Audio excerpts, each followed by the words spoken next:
This video is brought to you by Welcome to Cool Green Clothing. We done gone worldwide and we coming straight out of Baltimore.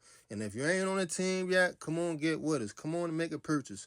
Go online right now. CoolGreenClothing.com and make your purchase. Oh yeah, by the way, if you ain't cool and getting the green, you're in the way. That's just basic. What's up, fam? It's your girl, Mrs. Tony 2 times, and I'm back with another video.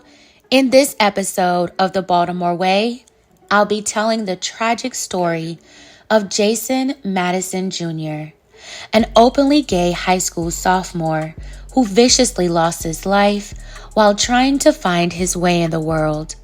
A family friend was charged with doing the unthinkable. Before we get into this video, welcome if you're new here to our channel. Please feel free to subscribe. Click that notification bell to get notified every time we upload. If you're rocking with the content, smash that like button. Share this video with everyone you know. Make sure you watch until the end to hear the full story. All right, let's jump right into it. In 2009, 15-year-old Jason Mattison Jr. was a ball of life. Jason was an open book about his preferences in dating boys and was very outspoken, self-assured, gregarious, and excited about everything he talked about. Jason was everyone's best friend and was very popular at his high school, West Baltimore's Vivian T. Thomas Medical Arts Academy, a school mostly attended by girls, but Jason had dreams of one day becoming a doctor, specifically a pediatrician. He was academically gifted and was described as a great student. While Jason seemed to have it all together in school, his home life was another story. Reports say that Jason was not welcomed in his mother or grandmother's home because of his dating preference, a claim that was later denied by both women. However, Jason was known to have slept on friends' couches from time to time. For a little bit more stability, he started staying with a great aunt on Llewellyn Avenue in East Baltimore.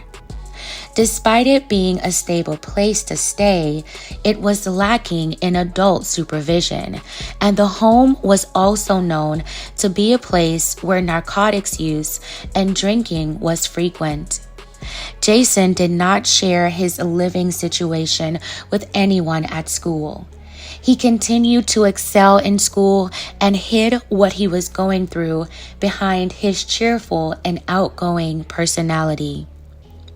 At some point, a man named Dante Parrish moved into the home on Llewellyn Avenue. Jason's great aunt opened her doors to Dante when he needed a place to stay.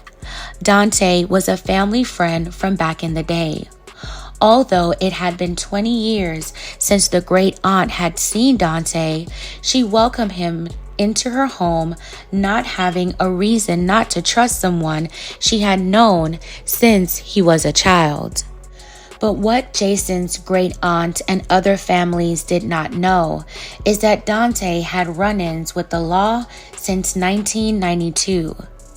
For things like theft, possession, making false statements, and malicious destruction of property.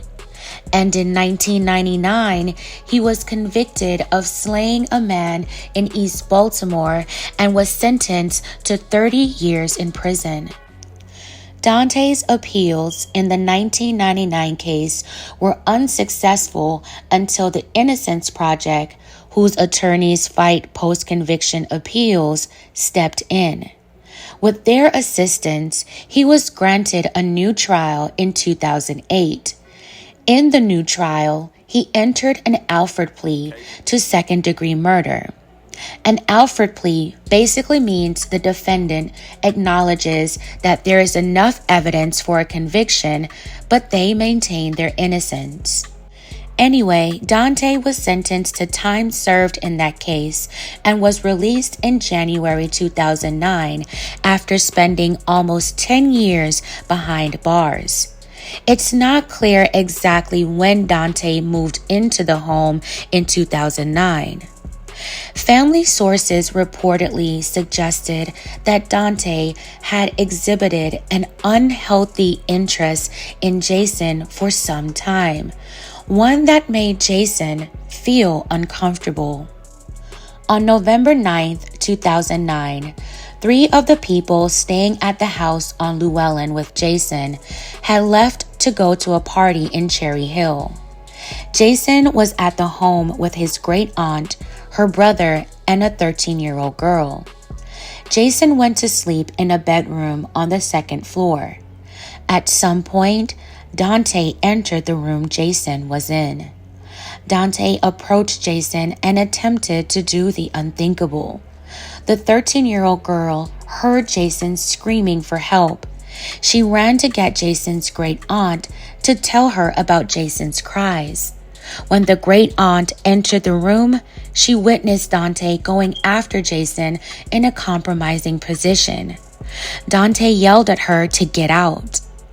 Too incoherent from using that day, she passed out on a nearby bed, not understanding what she had just seen. Sadly, the intensity of the heinous crime resulted in Dante suffocating Jason with a pillowcase. Dante had also viciously cut Jason 15 times on his head, neck, and face. 3 of the wounds were to the artery in his neck. After the horrifying deed, Dante put Jason's body in the closet. He then cleaned up and took off, but not before cutting the power and taking the television to make it look like a robbery. On November 10th, 2009, Baltimore police responded to the home on Llewellyn after reports of a suspected robbery. After a search of the home, police saw what looked like blood coming from the closet in a bedroom on the second floor. When they opened the closet, Jason's body was discovered. Jason did not survive the heinous tragedy. Police were immediately looking for Dante Parrish. He was later arrested and charged with Jason's slaying. Dante allegedly confessed to the horrible acts and slaying Jason. Jason's slaying rocked the community. Jason was so loved by everyone he knew. There were vigils held in his honor. No one could believe what had happened and why. Jason's homegoing service had an overflow crowd that filled the Unity United Methodist Church on Edmondson Avenue. Everyone spoke so highly of Jason as a young man, relative, friend, and student.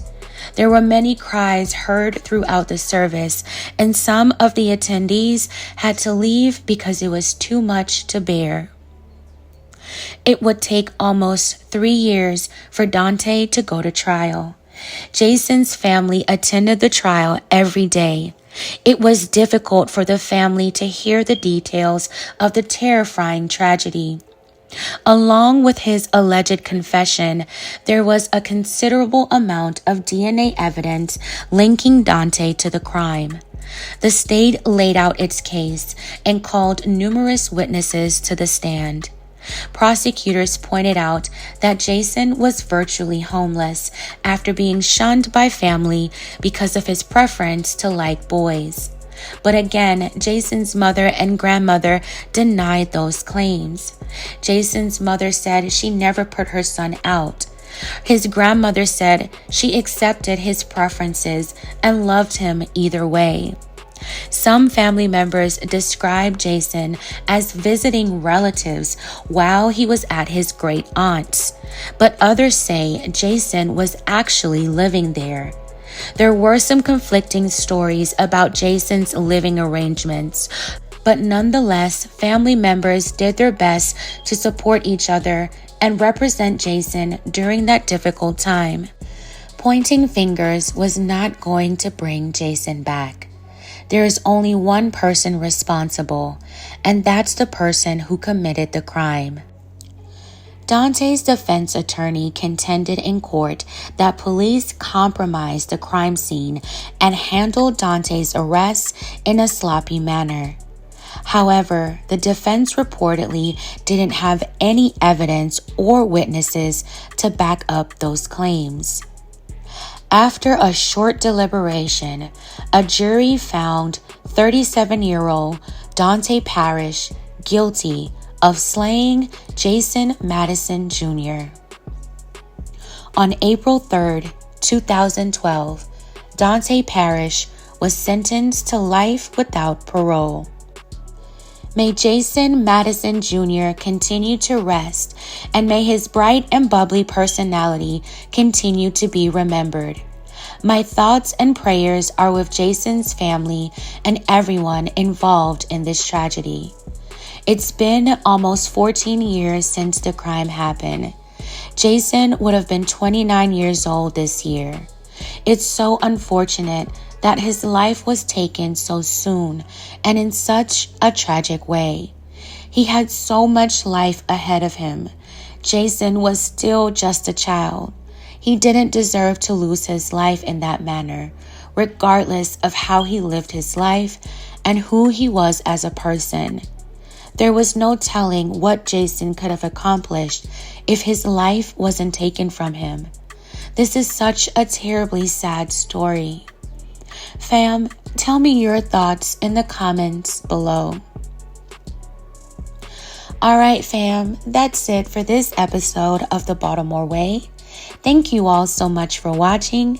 Please don't forget to like, share, and subscribe. This is your girl, Mrs. Tony 2 times, and I'm out.